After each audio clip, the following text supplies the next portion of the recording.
Hi, it's so good to see you this morning. Buenos días, es un placer en verlos en esta mañana y ya vamos a tener nuestro culto en esta forma en esta mañana. Ahora que hemos comenzado, quiero que sepan que estamos orando por ustedes. Espero que todo esté bien en su casa, pero si tienen alguna petición para oración, favor de llamarme por teléfono o enviarme un texto o un correo electrónico y vamos a estar anotando las peticiones para oración. En esta mañana yo tengo varios por los cuales quiero orar. En primer lugar, vamos a estar orando por los creyentes alrededor del mundo que están encarando este mismo crisis en sus países y por supuesto aquí en nuestra iglesia también. Vamos a estar orando ahora.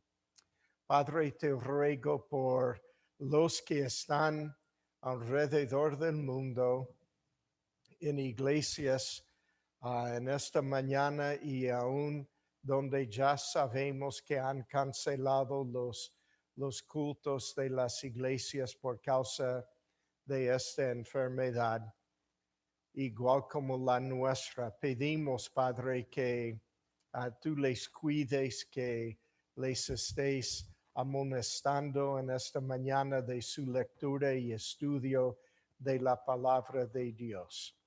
También rogamos por nuestro país y por los jefes, los grandes, el presidente, los senadores, los congresistas, los gobernadores, etcétera, de todo el país, que tú les estés dando sabiduría en cuanto a cómo arreglar estas cosas. La familia de la iglesia, nuestros miembros de la iglesia, Padre, también pedimos por ellos que tú nos cuides y nos guardes en tu amor, que nos des la unidad que necesitamos para sobrevivir y pasar esta crisis de una magnitud grande. Pedimos también que nosotros seamos listos en buscar oportunidades que tenemos de evangelizar a nuestros vecinos y nuestros amigos y nuestros parientes. Utilices, Padre, a nosotros para tu honra y gloria. También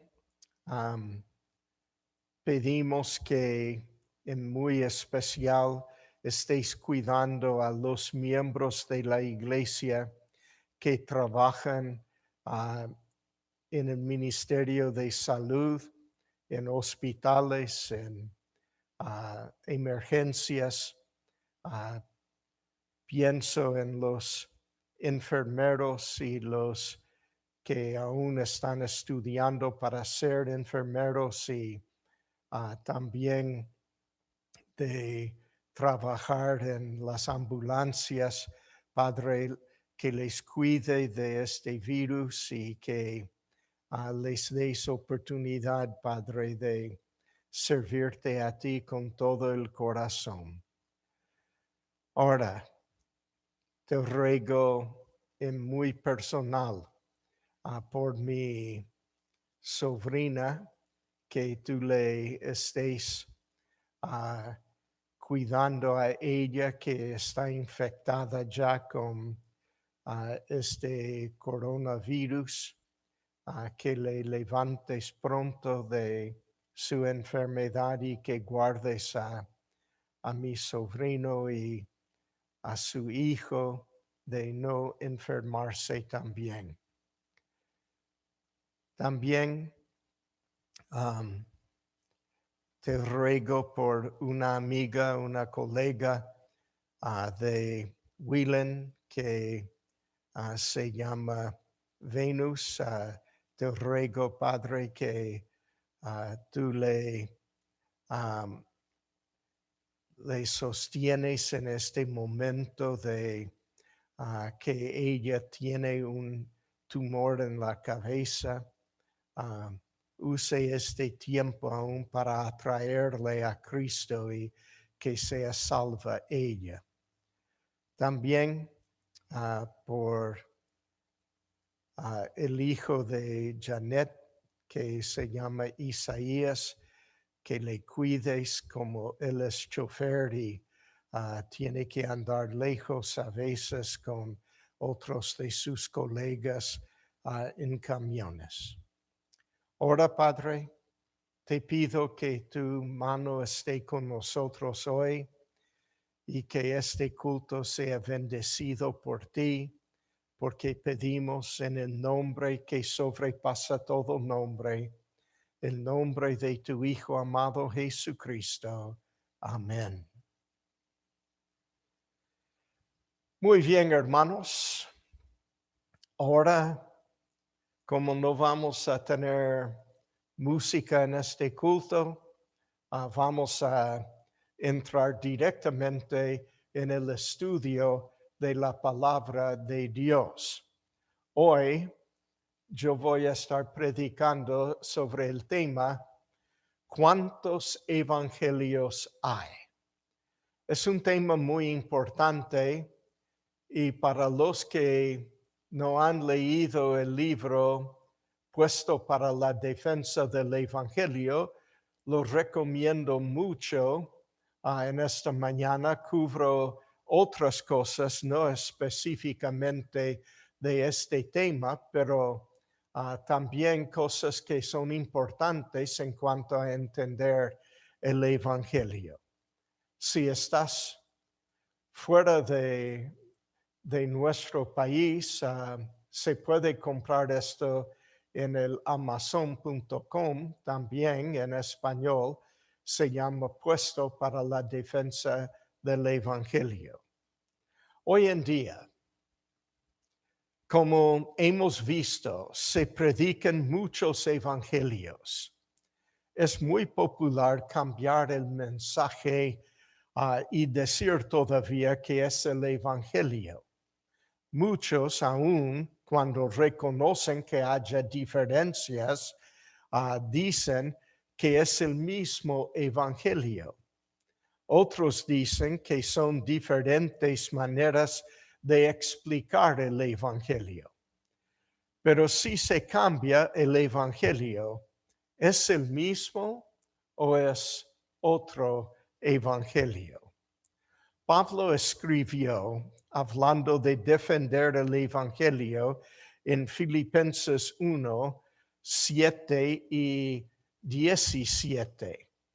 Filipenses 1, 7. ¿Cómo me es justo sentir esto de todos vosotros, por cuanto os tengo en el corazón y en mis prisiones, y en la defensa y la confirmación del evangelio? Todos vosotros sois participantes conmigo de la gracia.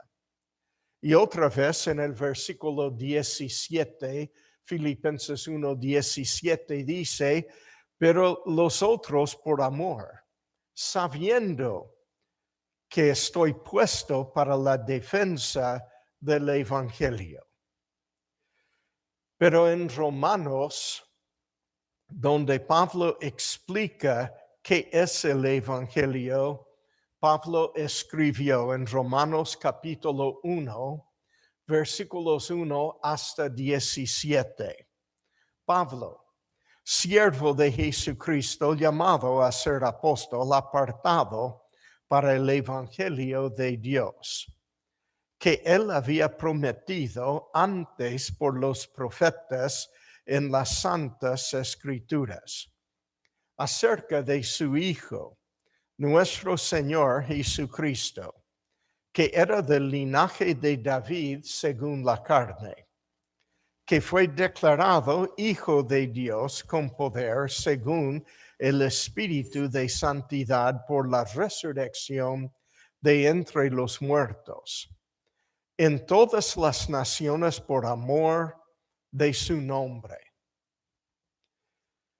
entre las cuales estáis también vosotros llamados a ser de Jesucristo. A todos los que estáis en Roma, amados de Dios, llamados a ser santos, gracia y paz a vosotros de Dios nuestro Padre y del Señor Jesucristo. Primeramente doy gracias a mi Dios mediante Jesucristo con respecto a todos vosotros, de que vuestra fe se divulga por todo el mundo. Porque testigo me es Dios, a quien sirvo en mi espíritu y en el evangelio de su Hijo, de que sin cesar hago mención de vosotros siempre en mis oraciones, rogando que de alguna manera tenga al fin, por la voluntad de Dios, un próspero viaje para ir a vosotros, porque deseo veros para comunicaros algún don espiritual, a fin de que seáis confirmados. Esto es, para ser mutuamente confortados por la fe que nos es común a vosotros y a mí. Pero no quiero, hermanos, que ignoréis que muchas veces me he propuesto ir a vosotros, pero hasta ahora he sido estorbado, para tener también entre vosotros algún fruto como entre los demás gentiles. A griegos y a no griegos, a sabios y a no sabios, soy deudor. Así que, en cuanto a mí, pronto estoy a anunciaros el Evangelio también a vosotros que estáis en Roma, porque no me avergüenzo del Evangelio, porque es poder de Dios para salvación a todo aquel que cree, al judío primeramente y también al griego. Porque en el Evangelio la justicia de Dios se revela por fe y para fe, como está escrito, mas el justo por la fe vivirá. Ahora aquí en el capítulo 1 de Romanos, Pablo contestó la pregunta varias veces. Él llama el Evangelio, no un evangelio, como si fuera que hay muchos evangelios, no, es el Evangelio de Jesucristo. Cuando Él presenta el Evangelio en esta forma, Él nos presenta ya que es singular, que es único. Él no dice un evangelio, sino el evangelio, como si fuera que, y es la verdad que hay, uno solo, un solo evangelio. El evangelio que él declara, según capítulo 1, es el tema de todo el libro de Romanos. Esta epístola a los romanos ya tiene el evangelio explicado específicamente y en detalle. Por ejemplo, en Romanos el capítulo 3, donde Pablo resuma capítulos 2 y 3 en versículos 10 a 20 y 23, él concluye que el hombre es pecaminoso. Él escribió, como está escrito, no hay justo ni aun uno, no hay quien entienda, no hay quien busque a Dios. Se oye a personas decir, después de 10 años de buscar a Dios, yo por fin le encontré. No. Cristo te estaba buscando a ti por 10 años y Él te encontró. Era vos que era la oveja perdida, no Cristo. Todos se desviaron, a una se hicieron inútiles. No hay quien haga lo bueno, no hay ni siquiera uno. Sepulcro abierto es su garganta, con su lengua engañan. Veneno de áspides hay debajo de sus labios. Su boca está llena de maldición y de amargura. Sus pies se apresuran para derramar sangre. Quebranto y desaventura hay en sus caminos, y no conocieron camino de paz. No hay temor de Dios delante de sus ojos. Ahora es desesperante la forma en que Pablo presenta la condición perdida del hombre. No hay forma que este hombre busque a Dios. No hay forma que él puede ser salvo. No hay forma fuera de Cristo que este hombre pudiera ser salvo. Por esto Cristo tuvo que bajar del cielo para morir en su lugar en la cruz del Calvario. Hay un solo evangelio y el evangelio es Cristo, nada más y nada menos. Su muerte en la cruz del Calvario, su sepultura y su resurrección de entre los muertos y nuestra fe en él. Él continúa, pero sabemos que todo lo que la ley dice, lo dice a los que están bajo la ley. Estos son los judíos, el pueblo judío, a quien fue dada la ley. Nosotros ya no estamos bajo la ley y no podemos ser salvos por medio de la ley. Somos salvos por medio de la fe en Jesucristo. Él dice, para que toda boca se cierre y todo el mundo quede bajo el juicio de Dios. Ya nosotros estamos bajo el juicio de Dios por la ley. No podemos ser salvos por cumplir con la ley.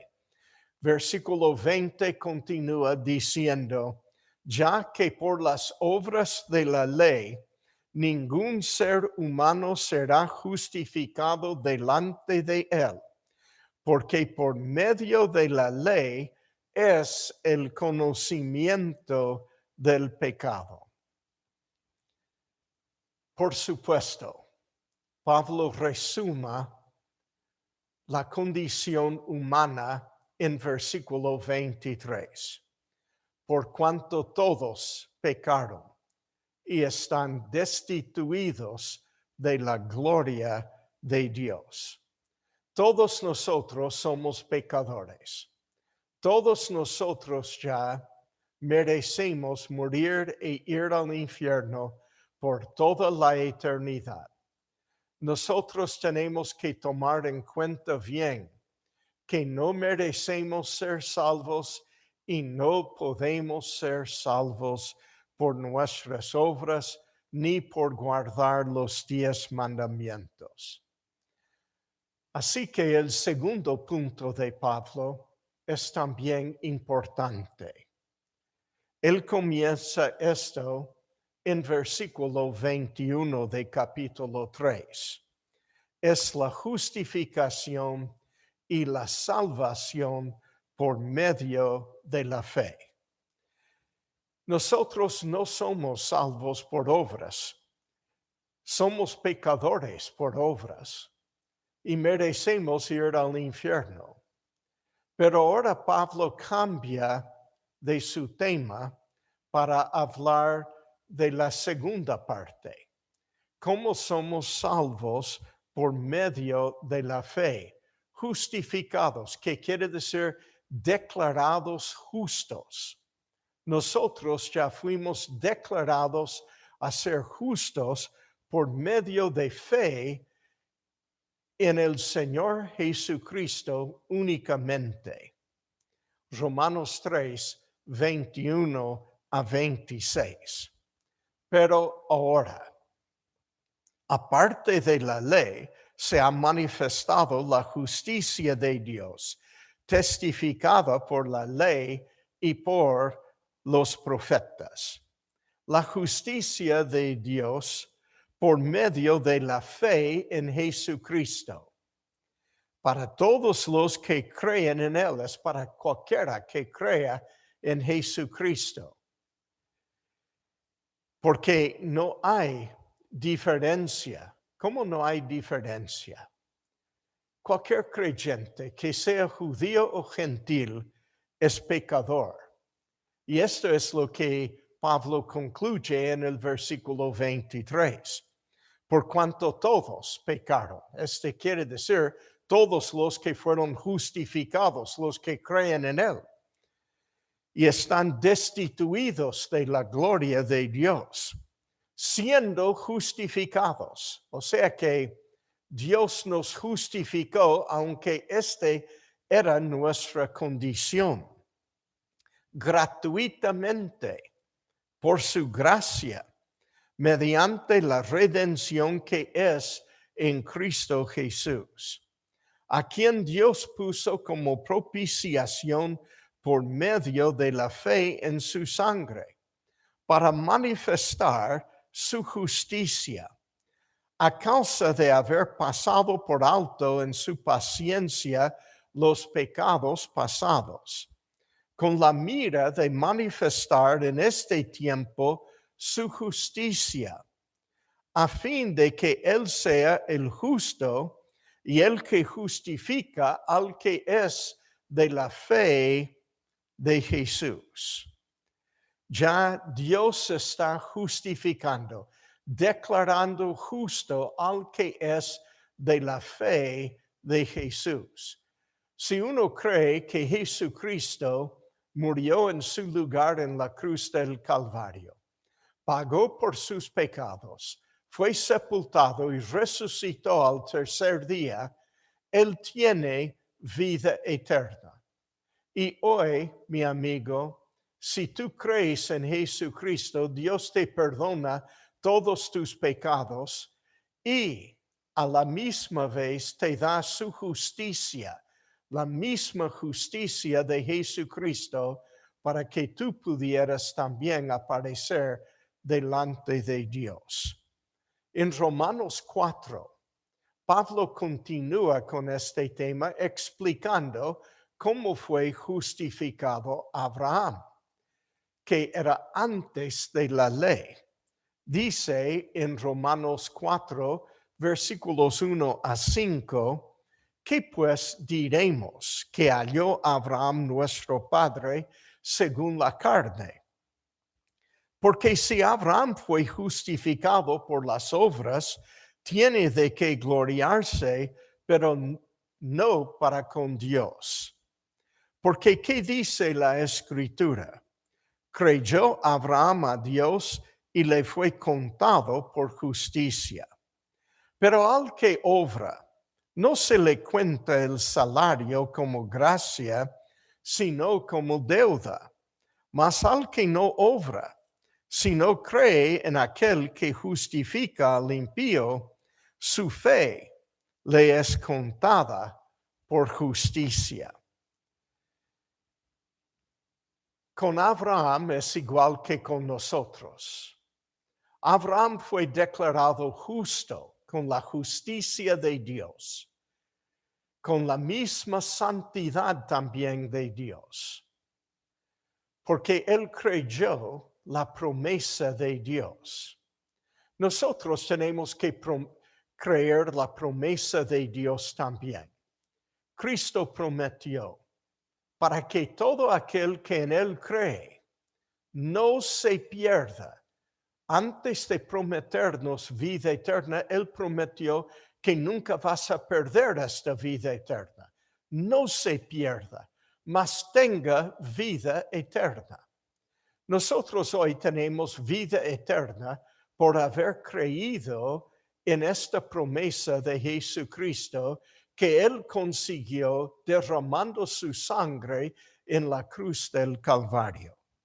Abraham, en vez de obrar para ser salvo, creyó para ser salvo. Me es interesante hoy en entender que esta misma fe de Abraham es lo que nosotros tenemos que tener hoy. Ya tenemos que creer a Jesucristo, creer que Él murió en nuestro lugar, fue sepultado y resucitó al tercer día, y que cuando Él nos ofrece la vida eterna, la salvación, la justificación, por medio de fe en Él, Él cumple siempre su promesa.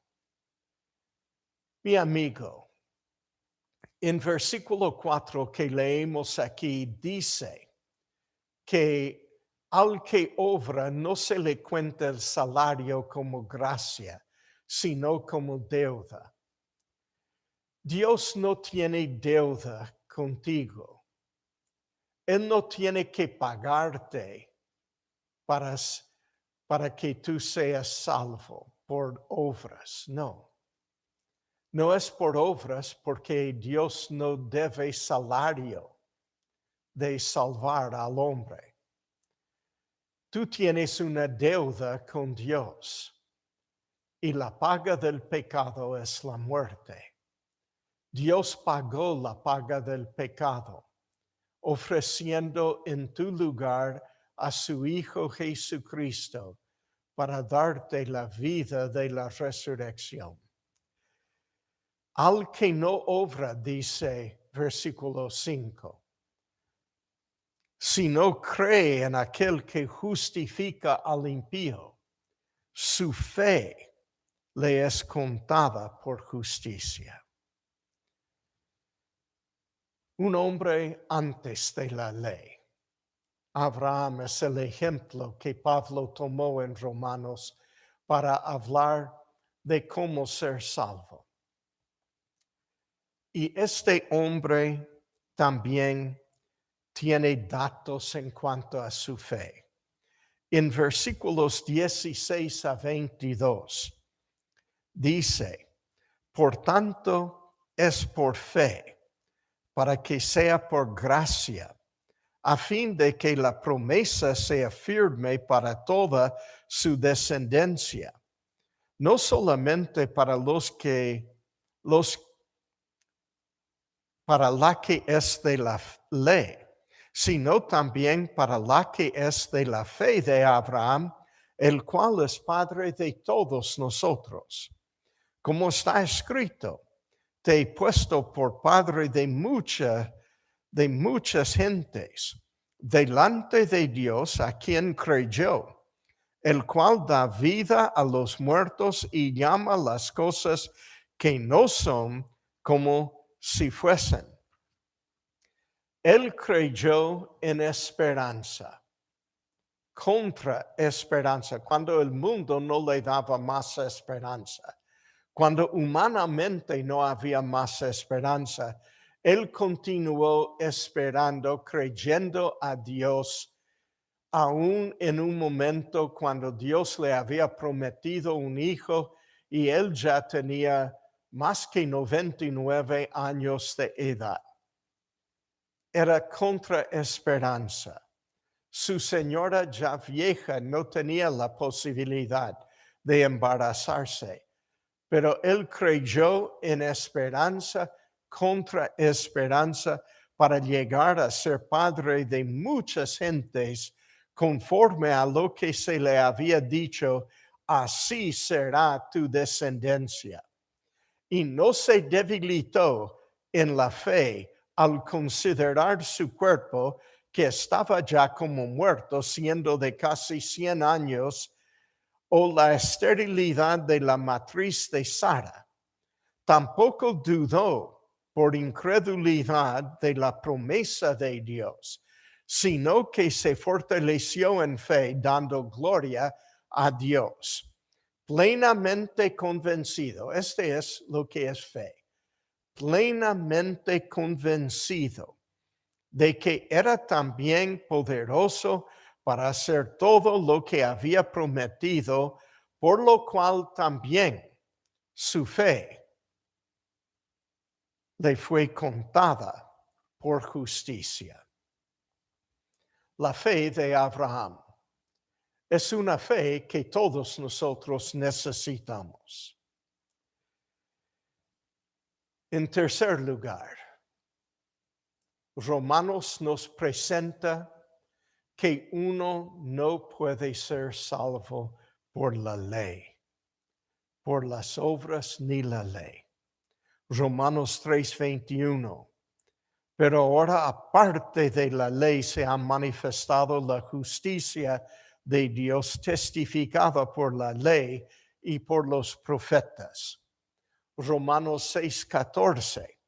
Porque el pecado no se enseñoreará de vosotros, pues no estáis bajo la ley, sino bajo la gracia. Hoy la salvación es un regalo. Es un regalo de Dios y Dios sabe guardar su regalo.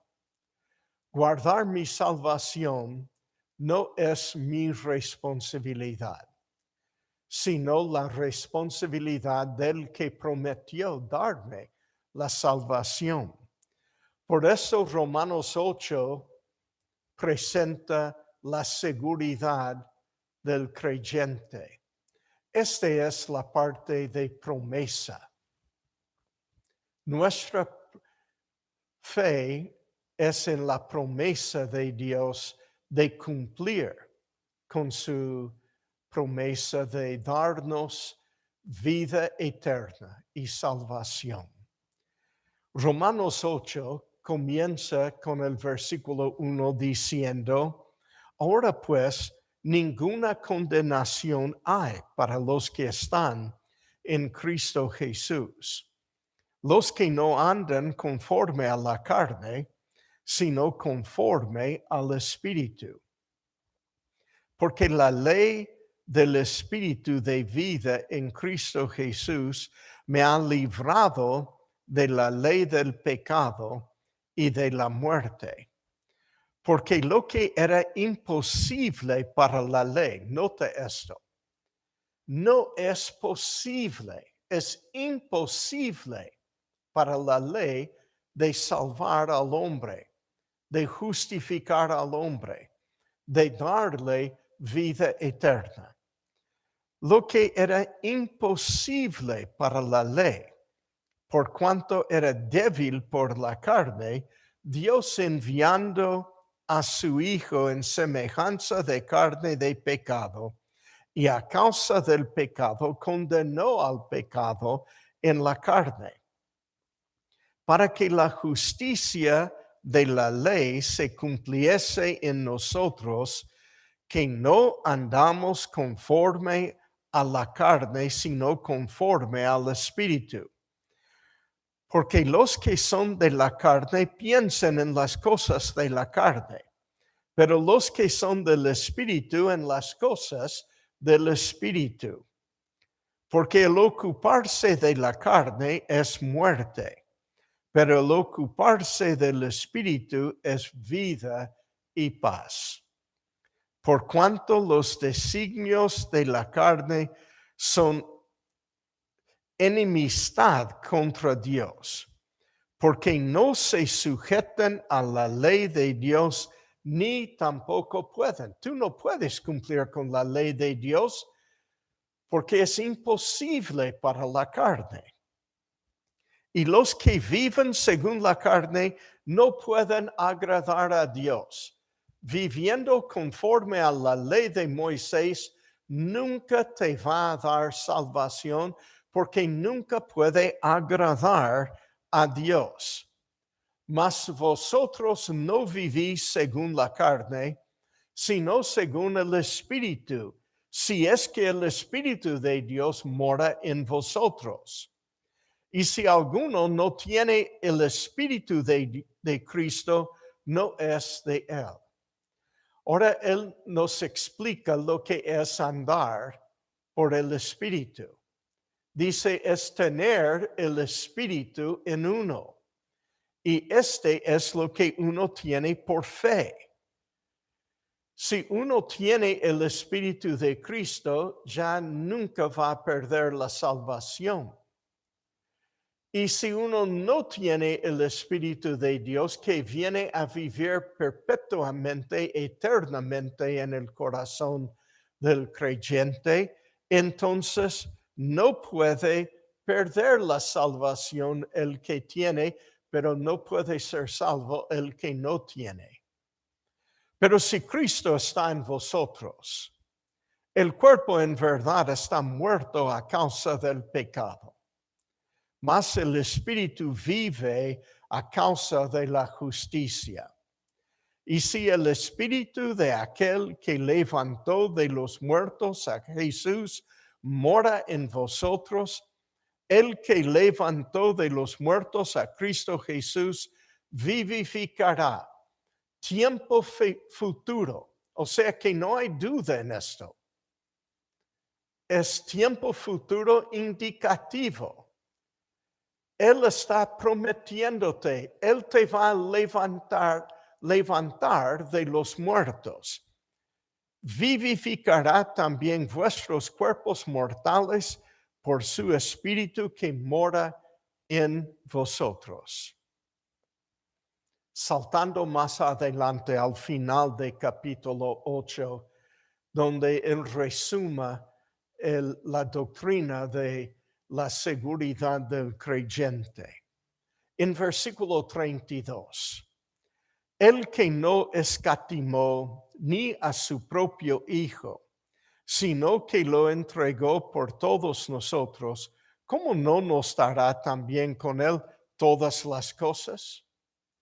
Si Dios te amó tanto, que aún dio a su Hijo para rescatar tu vida para obtener tu salvación, ¿cómo no te va a cumplir con salvarte?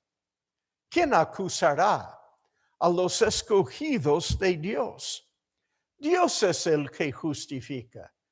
¿El diablo acaso puede acusarte de perder la salvación? No. Él no puede acusarte de nada porque tú no estás justificándote a ti mismo. Él tendría que acusar a Dios y él no puede acusar a Dios. ¿Quién es el que condenará? ¿Quién? Cristo es el que murió. Más aún, el que también resucitó.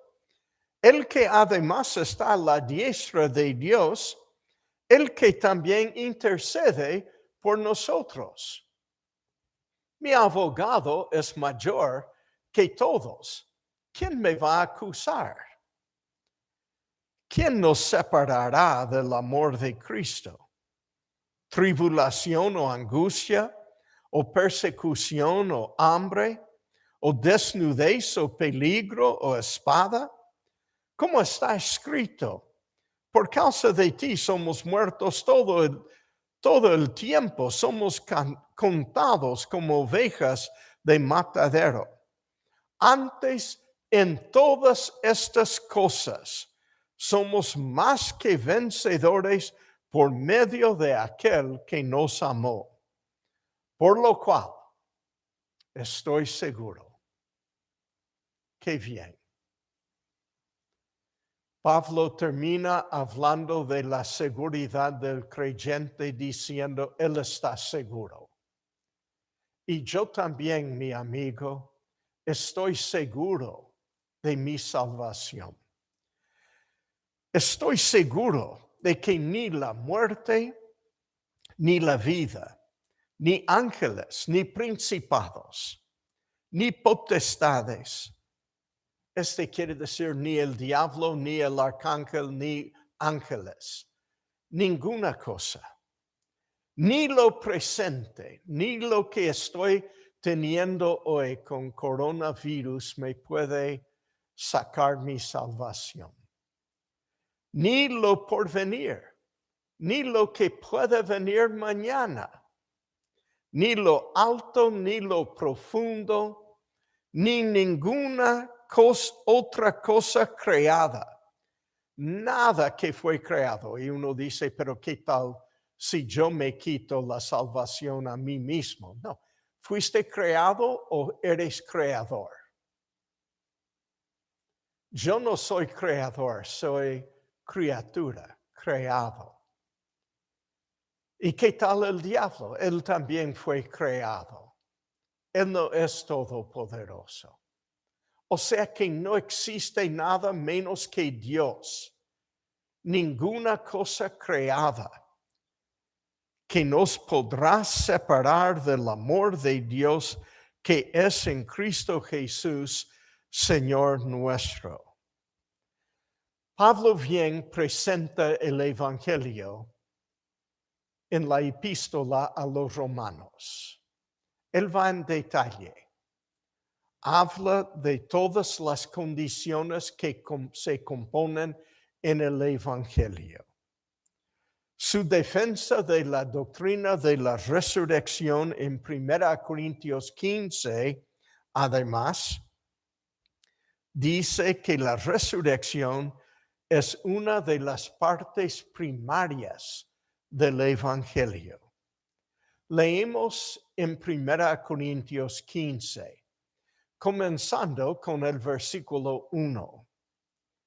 Además, os declaro, hermanos, el Evangelio, que os he predicado, el cual también recibisteis, en el cual también perseveráis, por el cual asimismo, si retenéis la palabra que os he predicado, sois salvos, si no creísteis en vano. Porque primeramente os he enseñado lo que asimismo recibí, que Cristo murió por nuestros pecados conforme a las Escrituras, y que fue sepultado, y que resucitó al tercer día conforme a las Escrituras, y que apareció a Cefas y después a los 12. Después apareció a más de 500 hermanos a la vez, de los cuales muchos viven aún y otros ya duermen. Después apareció a Jacobo, después a todos los apóstoles, y al último de todos, como a un abortivo, me apareció a mí. Sí, mis hermanos, Pablo bien dice que la resurrección es una parte importante del Evangelio. El Evangelio comienza, como él dijo en versículo 3, declarando la muerte por nuestros pecados de nuestro Señor Jesucristo. Él murió para pagar el precio de nuestros pecados. Incluye la sepultura de Cristo y la resurrección de Cristo de entre los muertos. Y también las promesas de salvarnos hechos por Cristo. Hecho por Cristo. ¿Cuántos evangelios hay? ¿Cuántos evangelios hay? Este es el tema de hoy. Pablo dijo en Gálatas, el capítulo 1, Gálatas 1, versículos 6 a 12. Él dice, estoy maravillado de que tan pronto os hayáis alejado del que os llamó por la gracia de Cristo para seguir un evangelio diferente. La palabra evangelio diferente es heteron evangelium. Otro evangelio que es diferente. No es igual. Hermanos, si hay un cambio en el evangelio, entonces no es más igual. Y Pablo dice en versículo 7, no que haya otro Y la palabra otro ahí es allo en griego, que es traducido otro. Significa otro igual. No hay otro igual. No hay otro que se puede decir, bueno, es igual, es la misma cosa. No, creer en Cristo no es igual a entregarse a Cristo. No es igual. No es igual a abrir tu corazón e invita a Cristo en tu corazón. No es igual. Es otro y no hay otro igual. Sino que algunos os perturben y quieren pervertir. Metastrefai es la palabra, pervertir. O sea, dar vuelta, cambiar el evangelio. Es un evangelio pervertido, si no es el evangelio de la Biblia. Versículo 8. Mas si aún nosotros, o un ángel del cielo, os anunciare otro evangelio diferente del que os hemos anunciado, sea anatema. Pablo dice claramente que si un ángel del cielo aún, o otro hombre, viene a predicar este evangelio pervertido, diferente. Y aquí él lo llama evangelista humin par. Par viene de para, que significa al lado en griego. Es un evangelio que parece paralelo al evangelio, pero ser paralelo tampoco puede ser el evangelio. Tiene que ser el evangelio mismo, no un evangelio que viene al lado o cerca del evangelio. No, tiene que ser exactamente el evangelio de la Biblia. Como antes hemos dicho, también ahora lo repito, si alguno os predique diferente, otra vez es para, al lado o cerca, un evangelio que no es exactamente el evangelio, sino cerca, parece más o menos como el evangelio, pero no es el evangelio de la Biblia. Del que habéis recibido sea anatema. Sí, Pablo es muy estricto. Él dice, busco ahora el favor de los hombres o el de Dios. Mi hermano y mi amigo, no se puede poner el evangelio de Cristo como cualquier cosa que se puede cambiar, que se puede poner en tus propias ideas y en tus propias palabras. No, el evangelio de Dios tiene que ser mantenido puro. Es un evangelio que Dios nos dio y Él sabía que no hay otro evangelio igual.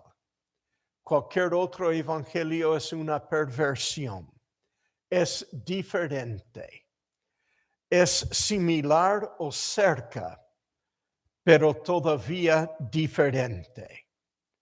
Pablo nos llama a no seguir otro evangelio diferente. Él dice en 2 Corintios 11:4, porque si viene alguno predicando a otro Jesús que el que os hemos predicado, o si recibís ahora otro espíritu que el que habéis recibido, u otro evangelio, que otra vez es evangelion heteron, que el que habéis aceptado, bien lo toleráis. Sí, hermanos, no debemos tolerar un evangelio que es diferente. Debemos quedarnos firmes en el evangelio que Dios nos ha dado, diciendo que no vamos a ser movidos de la verdad del evangelio. Esta es nuestra responsabilidad hoy. Y este es lo que debemos estar haciendo nosotros hoy. Antes de concluir el culto en esta mañana, quiero amonestarlos de estar mirando para cada horario del culto. Ya los cultos de aquí en la iglesia. Vamos a estar teniendo esto y vamos a poner en el sitio web enseguida para que se puedan ver al instante en vivo y también repasar después. Si tienes alguna petición de oración, no se olvide de escribirme un texto o un texto a doña Elena diciendo qué es lo que queréis pedir en oración. Se puede escribir también al hermano Shivata. Se puede llamarnos para darnos alguna petición para oración. Así que vamos a anotar y estar orando por ustedes en estos tiempos difíciles. Cuánto les extraño en esta mañana. Cuánto me hubiera gustado estar aquí viéndoles en esta mañana. Pero en este tiempo no nos es posible. Así que vamos a apoyarnos el uno al otro en oración. Es un buen tiempo de aprovechar, de orar con la familia ahora. Y vamos a vernos pronto a las 5 en esta tarde. Que el Señor les bendiga ricamente.